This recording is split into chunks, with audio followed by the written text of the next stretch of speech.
yang luar biasa yang dikasih oleh Tuhan.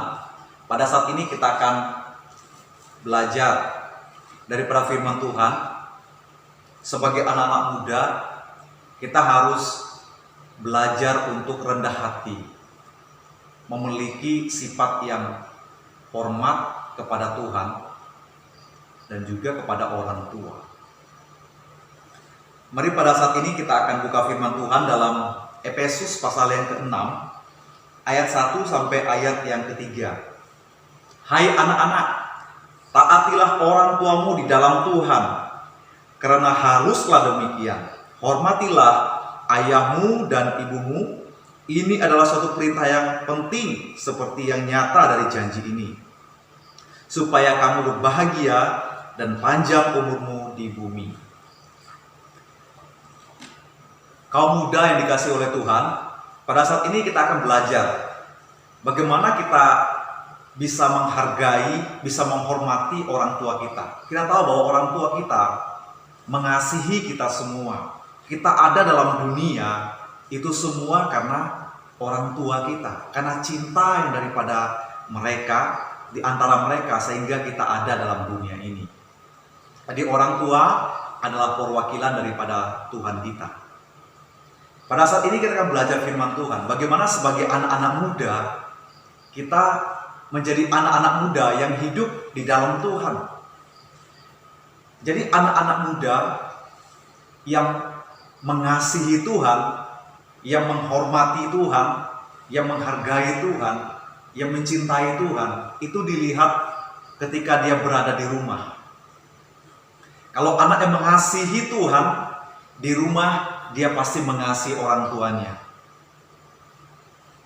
Karena apa? Karena Tuhan mengasihi kita semua, kita harus mengasihi sesama kita. Kita mengasihi Tuhan karena apa? Karena Dia yang telah menyelamatkan kita semua. Dia menebus dosa kita. Nah, oleh sebab itu kita dengan orang tua juga mengalami hal yang sama. Mengapa kita mengasihi ibu kita? Kita bisa mengasihi mama kita. Karena mama kita berjuang, mengorbankan dirinya, melahirkan kita. Ini adalah suatu pengorbanan yang sangat luar biasa daripada seorang ibu. Jadi kalau ada anak yang melawan orang tuanya, ibunya itu pasti sangat sedih sekali. Karena ketika kecil dipelihara, dirawat, dipeluk, dikasih air susu oleh ibu. Tapi setelah besar lalu tidak menjadi anak yang taat, maka orang tua begitu sangat menangis sekali. Maka daripada itu sebagai anak-anak muda, kita harus benar-benar percaya kepada Tuhan, mengenal kasih yang daripada Tuhan, sehingga kita dapat mengasihi sesama kita dengan kasih yang daripada Tuhan. Kita harus menghormati orang tua kita, menghargai ayah dan ibu kita, taat kepada mereka. Kenapa? Karena mereka yang telah memelihara kita dengan kasih yang daripada Tuhan. Dari kecil mereka memelihara kita. Papa kita itu bekerja siang malam, pergi pagi, pulang sore, kena panas, kena hujan. Mereka tidak peduli semuanya itu.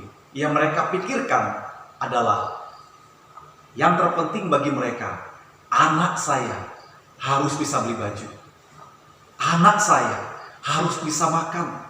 Walaupun orang tua lapar, tapi mereka tetap berusaha supaya anak-anak itu dapat makan. Ada banyak orang tua yang berkorban untuk anak-anak mereka. Mereka rela tidak beli baju waktu Natal. Mereka rela tidak makan banyak karena mereka pikirkan anak mereka yang jauh sekolah. Mereka rela kirimkan uang. Mereka rela tidak punya uang untuk anaknya. Jadi tidak ada kata untuk tidak menghormati orang tua. Orang tua kita sangat mengasihi kita semua. Mereka berkorban untuk kita. Mari kita mengasihi, menyayangi mereka. Karena mereka adalah utusan daripada Tuhan untuk mengasihi kita semua. Jadi kita harus menjadi anak-anak yang hidup di dalam Tuhan. Karena dikatakan bahwa di sini harus Harus demikian, haruslah demikian. Bukan kalau bisa. Tetapi dikatakan bahwa harus kamu menghormati, menghargai, mengasihi orang tua. Karena itu yang indah di dalam Tuhan. Sebagai anak-anak Tuhan, kita harus mampu menjadi teladan. Paulus katakan kepada Timotius, jangan seorang pun menganggap engkau rendah, karena engkau muda. Tetapi tunjukkan sikap kita, teladan kita, kepada orang-orang lain. Usia kita boleh 11 tahun, usia kita boleh 14 tahun. Orang-orang mungkin menganggap kita, belum dewasa. Tetapi secara iman, secara rohani kita harus tunjukkan. Kita memang belum dewasa secara usia, tetapi kita harus tunjukkan sikap kita dewasa secara rohani. Saya banyak melihat anak-anak di tempat ini yang sudah melayani Tuhan, baik itu main tamborin, itu sangat luar biasa sekali, kembangkan, terus layani Tuhan. Bukan karena paksaan, tetapi karena ketulusan hati. Yang singer atau yang biasa MC itu sangat luar biasa sekali. Orang lain akan melihat kita. Orang lain bisa menganggap kita rendah ketika melihat kita belum dewasa secara usia. Tetapi mereka akan sangat kagum, salut ketika kita dalam keadaan yang sangat muda, tapi pembicaraan kita itu memberkati orang lain. Orang lain akan melihat, dia kelihatan masih muda, tetapi ngomongnya itu rohani. Ngomongnya itu baik sekali, lemah lembut, seperti orang yang sudah dewasa. Kenapa? Karena kita memiliki kekayaan akan firman Tuhan dalam hati kita. Sehingga setiap kali kita berbicara, itu kita berbicara sesuatu yang benar, sesuatu yang baik. Karena kita sebagai anak-anak Tuhan, amin. Jangan melawan orang tua. Kebanyakan memang anak-anak muda itu memiliki sikap yang egois sangat tinggi sekali. Ketika disuruh orang tua, tidak mau, tetapi giliran orang lain yang suruh, itu anak-anak mau. Atau pacarnya yang menyuruh, dia mau. Tapi orang tua suruh, anak-anak susah sekali. Dan pada hari ini, kita sebagai orang-orang yang percaya kepada Tuhan, sebagai anak-anak muda yang hidup di dalam Tuhan, kita harus tunjukkan kepada dunia bahwa kita bersinar, bahwa kita menjadi terang, bahwa kita menjadi teladan. Kita semua sebagai anak-anak muda, kita adalah generasi penuai jiwa.